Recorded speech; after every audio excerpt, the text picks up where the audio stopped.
Hi friends, ಎಲ್ಲರಿಗೂ Ashwini cooking ಚಾನಲ್ಗೆ ಸ್ವಾಗತ. ನಾನು ಅಶ್ವಿನಿ. ಇವತ್ತು ತುಂಬಾನೇ ಈಸಿಯಾಗಿ ಮಾಡ್ಕೊಳ್ಳುವಂತ ವೆಜಿಟೇಬಲ್ ಪಲಾವನ್ನ ತೋರಿಸ್ಕೊಡ್ತಾ ಇದ್ದೀನಿ. ಇದನ್ನ ಯಾರು ಬೇಕಾದ್ರೂ ತುಂಬಾ ಕ್ವಿಕ್ ಆಗಿ ಮಾಡ್ಕೊಳ್ಬಹುದು. ಇದಕ್ಕೆ ರುಬ್ಬುವಂತ ಅವಶ್ಯಕತೆ ಇಲ್ಲ. ಅಂದ್ರೆ ಬ್ಯಾಚುಲರ್ಸ್ ಕೂಡ ಈಸಿಯಾಗಿ ಈ ಒಂದು ವೆಜಿಟೇಬಲ್ ಪಲಾವನ್ನ ಮಾಡ್ಕೊಳ್ಬಹುದು. ಎಷ್ಟು ಅಂದ್ರೆ ಒಂದು 10 ನಿಮಿಷದ ಒಳಗಡೆ ಮಾಡ್ಕೊಳ್ಬಹುದು. ಅಷ್ಟೊಂದು ಈಸಿಯಾಗಿರುತ್ತೆ, ಹಾಗೆ ಅಷ್ಟೊಂದು ರುಚಿಯಾಗಿ ಕೂಡ ಇರುತ್ತೆ. ಇದನ್ನ ಆಫೀಸಿಗೆ ಹಾಗೆ ಮಕ್ಕಳ ಲಂಚ್ ಬಾಕ್ಸಿಗೆ ಕೂಡ ಹಾಕಿ ಕಳಿಸ್ಬೋದು. ಒಂದು ಚೂರು ಕೂಡ ಕಂಪ್ಲೇಂಟ್ ಇಲ್ದೇನೆ ತಿಂದು ಖಾಲಿ ಮಾಡಿ ಬರ್ತಾರೆ. ಇದನ್ನು ಯಾವ ರೀತಿಯಾಗಿ ಮಾಡೋದು ಅಂತ ನೋಡ್ಕೊಳ್ಳೋಣ. ಮೊದಲಿಗೆ ನಾನಿಲ್ಲಿ ಒಂದು ಕುಕ್ಕರನ್ನು ಇಟ್ಕೊಂಡಿದ್ದೀನಿ. ಇದನ್ನು ನಾರ್ಮಲ್ ಆಗಿ ಪಾತ್ರೆನಲ್ಲೂ ಕೂಡ ಮಾಡ್ಕೊಳ್ಬೋದು. ಕುಕ್ಕರ್ನಲ್ಲಿ ಮಾಡ್ಕೊಂಡ್ರೆ ಈಸಿ ಆಗುತ್ತೆ, ಹಾಗಾಗಿ ಕುಕ್ಕರ್ನಲ್ಲಿ ಮಾಡ್ಕೊಳ್ಳಿ. ಇದಕ್ಕೆ 2 ಟೇಬಲ್ ಸ್ಪೂನ್ ಆಗುವಷ್ಟು ಎಣ್ಣೆಯನ್ನು ಸೇರಿಸ್ಕೊಂಡಿದ್ದೀನಿ. ಹಾಗೆ 1 ಪೀಸಿನಷ್ಟು ಚಕ್ಕೆ, 2 ಏಲಕ್ಕಿ ಕಾಯಿಯನ್ನು ಸೇರಿಸ್ಕೊಳ್ಳಿ, 3 ಲವಂಗವನ್ನು ಸೇರಿಸ್ಕೊಳ್ಳಿ, ಹಾಗೆ 1 ಪಲಾವ್ ಎಲೆಯನ್ನು ಸೇರಿಸ್ಕೊಂಡ್ರೆ ಸಾಕಾಗುತ್ತೆ. ನಾನಿಲ್ಲಿ ಉದ್ದಕ್ಕೆ ಸಿಲಿರ್ತಕ್ಕಂಥ 2 ಈರುಳ್ಳಿಯನ್ನು ಸೇರಿಸ್ಕೊಂಡಿದ್ದೀನಿ. ನಿಮಗೆ ಕ್ವಾಂಟಿಟಿ ಕಡಿಮೆ ಜಾಸ್ತಿ ಬೇಕಿದ್ರೆ ಕೂಡ ಮಾಡ್ಕೊಳ್ಬೋದು ಈರುಳ್ಳಿನಲ್ಲಿ. ಹಾಗೆ 3 ಹಸಿಮೆಣಸಿನಕಾಯಿಯನ್ನು ಸೇರಿಸ್ಕೊಂಡು ಇದನ್ನು ನೀಟಾಗಿ ಫ್ರೈ ಮಾಡ್ಕೊಳ್ಬೇಕಾಗತ್ತೆ. ಅಂದರೆ ಈರುಳ್ಳಿ ಒಂದು ಅರ್ಧ ಭಾಗದಷ್ಟು ಬೆಂದರೆ ಸಾಕಾಗುತ್ತೆ, ತುಂಬ ಗೋಲ್ಡನ್ ಬ್ರೌನ್ ಬರುವಂಥ ಅವಶ್ಯಕತೆ ಇರೋದಿಲ್ಲ. ಇದಕ್ಕೆ 1 ಟೀ ಸ್ಪೂನ್ ಆಗುವಷ್ಟು ಶುಂಠಿ ಬೆಳ್ಳುಳ್ಳಿ ಪೇಸ್ಟನ್ನು ಸೇರಿಸ್ಕೊಂಡಿದ್ದೀನಿ. ನಾನಿಲ್ಲಿ ಮನೆಯಲ್ಲಿ ಮಾಡಿರ್ತಕ್ಕಂಥ ಶುಂಠಿ ಬೆಳ್ಳುಳ್ಳಿ ಪೇಸ್ಟನ್ನು ಸೇರಿಸ್ಕೊಂಡಿದ್ದೀನಿ. ಇಲ್ಲ ಅಂತಂದರೆ ಹೊರಗಡೆ ಕೂಡ ತಂದು ಇರುವಂಥದ್ದನ್ನು ಸೇರಿಸ್ಕೊಳ್ಬೋದು ಶುಂಠಿ ಬೆಳ್ಳುಳ್ಳಿ ಪೇಸ್ಟನ್ನು.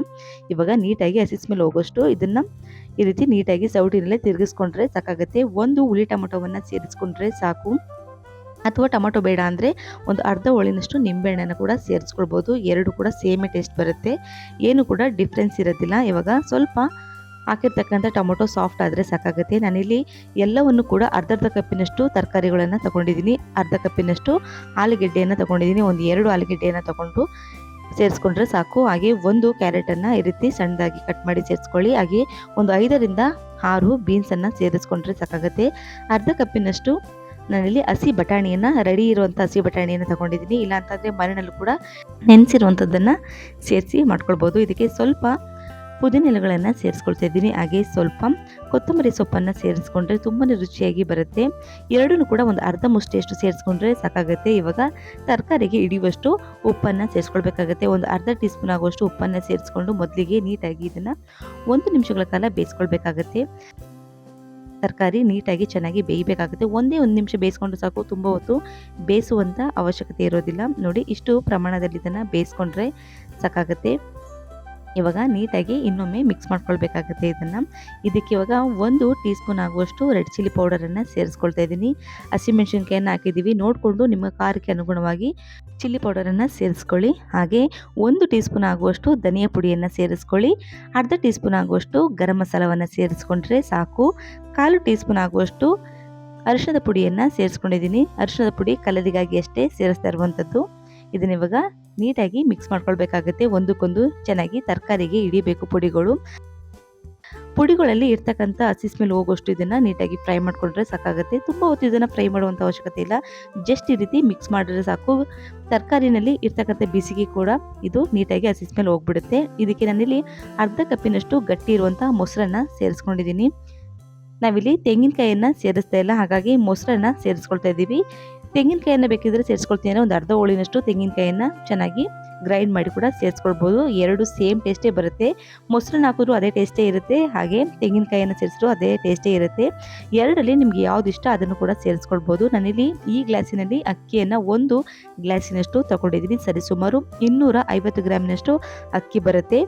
ಅದಕ್ಕೆ ಇವಾಗ 1.5 ಗ್ಲಾಸಿನಷ್ಟು ನೀರನ್ನು ಸೇರಿಸ್ಕೊಳ್ತಾ ಇದ್ದೀನಿ.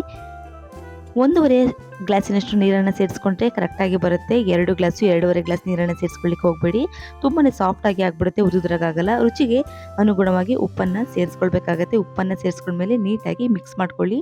ನಾವಿಲ್ಲಿ ಬಾಸುಮತಿಯನ್ನು ಅರ್ಧ ಗಂಟೆ ಸೋಕ್ ಮಾಡಿ ಇಟ್ಟಿರ್ತೀವಿ, ಅಂದರೆ ನೆನೆಸಿಟ್ಟಿರ್ತೀವಿ. ಅದಕ್ಕಾಗಿ 1.5 ಗ್ಲಾಸಿನಷ್ಟು ನೀರನ್ನು ಸೇರಿಸ್ಕೊಂಡು ಸಾಕು. ಅಥವಾ ನೀವು ಯಾವ ಕಪ್ಪಿನಲ್ಲಿ ತಗೊಂಡಿರ್ತೀರೋ ಅದೇ ಕಪ್ಪಿನಲ್ಲಿ 1.5 ನೀರಿನ ಅಂಶವನ್ನು ತಗೊಳ್ಳಿ, ಕರೆಕ್ಟಾಗಿ ಬರುತ್ತೆ. ನೋಡಿ, ಇವಾಗ ನಾನಿಲ್ಲಿ ಬಾಸುಮತಿ ರೈಸನ್ನು ಮೊದಲಿಗೆ ಒಂದು ಅರ್ಧ ಗಂಟೆಗಳ ಕಾಲ ನನಗೆ ನೆನೆ ಹಾಕಿ ಇಟ್ಟಿದ್ದೆ. ಈ ರೀತಿಯಾಗಿ ಬಂದಿದೆ. ಇದಕ್ಕೆ ಯಾವಾಗಲೂ ಅಷ್ಟೇ ಬಾಸುಮತಿ ರೈಸಿಗೆ 1.5 ಪಟ್ಟಿನಷ್ಟು ನೀರನ್ನು ಹಾಕಿದ್ರೆ ಸಾಕು. ತುಂಬ ಚೆನ್ನಾಗಿ ಹೋಟೆಲ್ ರೀತಿಯಾಗಿ ಬರೋ ರೀತಿಯಾಗಿ ಉದುರಾಗಿ ಬರುತ್ತೆ. ನೀವು 2 ಗ್ಲಾಸು 2.5 ಗ್ಲಾಸ್ ನೀರನ್ನು ಸೇರಿಸಿದ್ರೆ ತುಂಬ ಸಾಫ್ಟಾಗಿ ಆಗಿಬಿಡುತ್ತೆ, ಅಷ್ಟು ಪರ್ಫೆಕ್ಟಾಗಿ ಬರೋದಿಲ್ಲ. ಬಾಸುಮತಿ ರೈಸನ್ನು ಹಾಕಬೇಕಾದ್ರೆ ಇದೊಂದು ಗಮನದಲ್ಲಿ ಇಟ್ಕೊಂಡ್ರೆ ಸಾಕು. ನಾರ್ಮಲ್ ಆಗಿ ಇರ್ತಕ್ಕಂಥ ಅಕ್ಕಿನಲ್ಲಿ ಮಾಡೋದಾದರೆ 2 ಗ್ಲಾಸಿನಷ್ಟು ನೀರನ್ನು ಹಾಕೊಂಡ್ರೆ ಸಾಕಾಗುತ್ತೆ. ಇದಕ್ಕೆ ಮೇಲ್ಭಾಗಕ್ಕೆ 1 ಟೀ ಸ್ಪೂನ್ ಆಗುವಷ್ಟು ತುಪ್ಪವನ್ನು ಸೇರಿಸ್ಕೊಳ್ಳಿ. ತುಪ್ಪವನ್ನು ಹಾಕೋದ್ರಿಂದ ಟೇಸ್ಟ್ ಕೂಡ ಎನ್ಹೆನ್ಸ್ ಆಗುತ್ತೆ, ತುಂಬ ರುಚಿಯಾಗೂ ಕೂಡ ಬರುತ್ತೆ. ಇಲ್ಲಾಂತಂದರೆ ನಿಮಗೆ ಒಗ್ಗರಣೆಯಲ್ಲಿ ಸೇರಿಸ್ಕೊಳ್ತೀನಿ ಅಂತಂದರೆ ಒಗ್ಗರಣೆಗೂ ಕೂಡ ತುಪ್ಪವನ್ನು ಸೇರಿಸ್ಕೊಳ್ಬೋದು. ಈ ರೀತಿ ಒಮ್ಮೆ ಮೇಲ್ಗಡೆ ಈ ರೀತಿ ತುಪ್ಪವನ್ನು ಹಾಕಿ ನೋಡಿ, ತುಂಬ ಅದ್ಭುತವಾದ ಟೇಸ್ಟು ಬರುತ್ತೆ, ಹಾಗೆ ತಳನೂ ಕೂಡ ಹಿಡಿಯೋದಿಲ್ಲ. ಇದರ ಲಿಡ್ಡನ್ನು ಕ್ಲೋಸ್ ಮಾಡಿ 2 ವಿಷಲ್ನಷ್ಟು ಕೂಗಿಸ್ಕೊಳ್ಬೇಕಾಗುತ್ತೆ. ಒಂದು ನೆನಪಿನಲ್ಲಿ ಇಟ್ಕೊಳ್ಳಿ, ಲೋ ಫ್ಲೇಮನ್ನು ಇಟ್ಕೊಂಡು ಚೆನ್ನಾಗಿ ಇದನ್ನು ಕೂಗಿಸ್ಕೊಳ್ಬೇಕಾಗುತ್ತೆ 2 ವಿಷಲ್ನಷ್ಟು. ಹೈ ಫ್ಲೇಮನ್ನು ಇಟ್ಕೊಂಡ್ರೆ ಅಷ್ಟು ಸಾಫ್ಟಾಗಿ ಆಗೋದಿಲ್ಲ, ಹಾಗೆ ಕೆಳಭಾಗದಲ್ಲಿ ತಳನೂ ಕೂಡ ಹಿಡಿದು ಬಿಡುತ್ತೆ. ನೋಡಿ ಇವಾಗ 2 ವಿಷಲ್ನಷ್ಟು ಕೂಗಿಸ್ಕೊಂಡು ಕುಕ್ಕರು ಕೂಡ ಚೆನ್ನಾಗಿ ತಣ್ಣಗಾಗಿದೆ. ಇದನ್ನು ಓಪನ್ ಮಾಡಿ ನೋಡೋಣ ಯಾವ ರೀತಿಯಾಗಿ ಬಂದಿದೆ ಅಂತ ಹೇಳ್ಬಿಟ್ಟು. ನೋಡಿ ಎಷ್ಟು ಪರ್ಫೆಕ್ಟಾಗಿ ಬಂದಿದೆ, ಹಾಗೆ ಡಬಲ್ ಆಗಿ ಕೂಡ ರೈಸ್ ಆಗಿದೆ. 4 ಜನ ಇರುವಂಥ ಮನೆಗೆ 1 ಪಾವಿನಷ್ಟು ಅಂದರೆ 250 ಗ್ರಾಮಿನಷ್ಟು ಅಕ್ಕಿಯನ್ನು ಹಾಕ್ಕೊಂಡ್ರೆ ಬಾಸುಮತಿ ರೈಸನ್ನು ತುಂಬ ಅದ್ಭುತವಾಗಿ ಬರುತ್ತೆ, ಹಾಗೆ ಸರಿ ಕೂಡ ಆಗುತ್ತೆ. ನೋಡಿ ಎಷ್ಟು ಪರ್ಫೆಕ್ಟ್ ಆಗಿ ಬಂದಿದೆ. ನಿಮಗೆ ಜಾಸ್ತಿ ಕಡಿಮೆ ಕ್ವಾಂಟಿಟಿಯಲ್ಲಿ ಕೂಡ ಮಾಡ್ಕೊಳ್ಳಿ, ತುಂಬ ಅದ್ಭುತವಾದ ರುಚಿ ಬರುತ್ತೆ ಅಂತ ಹೇಳ್ಬೋದು. ಇದಕ್ಕೆ ಮೊಸರು ಪಚಡಿ ಜೊತೆ ಸರ್ವ್ ಮಾಡಿ ತುಂಬಾ ಒಳ್ಳೆ ಕಾಂಬಿನೇಷನ್ ಅಂತ ಹೇಳ್ಬೋದು. ಈ ಒಂದು ವಿಡಿಯೋ ಇಷ್ಟ ಆಗಿದ್ರೆ ಒಂದು ಲೈಕ್ ಮಾಡಿ. ಇನ್ನೊಂದು ವಿಡಿಯೋದಲ್ಲಿ ಸಿಗೋಣ. Thank you.